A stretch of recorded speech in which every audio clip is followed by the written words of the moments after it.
রাজ্যে কি আইন নয়, চলছে রাজনৈতিক দাপট। চাকরিচ্যুত শিক্ষককে ছুরিকাঘাত, অভিযুক্ত বিজেপি নেত্রীর স্বামী।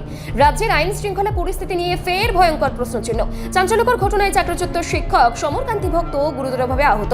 অভিযোগ, হামলাকারী আর কেউ নন, এক বিজেপি নেত্রীর স্বামী পীযূষ কান্তি রায়।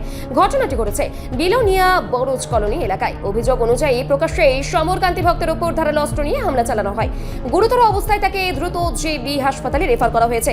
এই ঘটনায় ক্ষোভে ফেটে পড়েছে গোটা এলাকা। প্রশ্ন উঠছে, শাসক দলের ঘনিষ্ঠ পরিচয় থাকলে কি অপরাধের লাইসেন্স মিলেছে? রাজ্যে কি আজও শিক্ষক নিরাপদ নন? পুলিশ অভিযুক্ত পীযূষ কান্তি রায়কে আটক করেছে বলেই জানানো হয়েছে। জনমতের সংশয়, এই আটক কি কেবলই পরিস্থিতি সামাল দেওয়ার নাটক, নাকি কিছুদিন পরেই অভিযুক্ত পাবে রাজনৈতিক আশ্রয়? তথ্যবিজ্ঞ মহলের মতে এই ঘটনা রাজ্যে ক্রমবর্ধমান রাজনৈতিক হিংসার এক উজ্জ্বল উদাহরণ, যেখানে চাকরিচ্যুত এক শিক্ষক ন্যায় বিচারের বদলে পাচ্ছেন হামলা। আর অভিযুক্তদের পরিচয় শুনেই প্রশাসনের ভূমিকা নিয়ে প্রশ্ন উঠছে। এই রাজ্যে আজ অপরাধের বিচার হয় পরিচয়ে, আর তাই আর ন্যায় চাপা পড়ে ক্ষমতার তলায়। এটা রাস্তা আর কি, আমার বাড়ির রাস্তা। এটা অনেকবার মারছে, আগে মারছে যে রাস্তাটা ওই পাশের যে বাড়ি, এই বাড়ি দিয়ে পড়ছে ভাগে।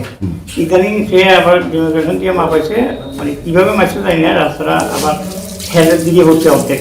কে পীযূষ কান্তি রায় আর সৌরকান্তি রায়, তারা পরে করছে সবাই আমি না মাপাই, তারা কী করে ইয়ে করবো, একটা কাগজপত্র ভুল আছে, ঠিক করবো পাশের বাড়ি।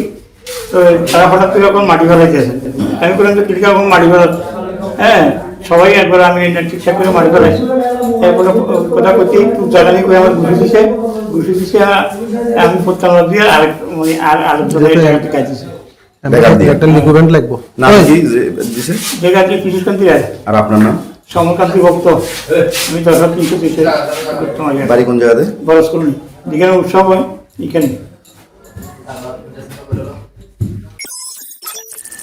রিপোর্ট সংবাদ প্রতীক্ষা।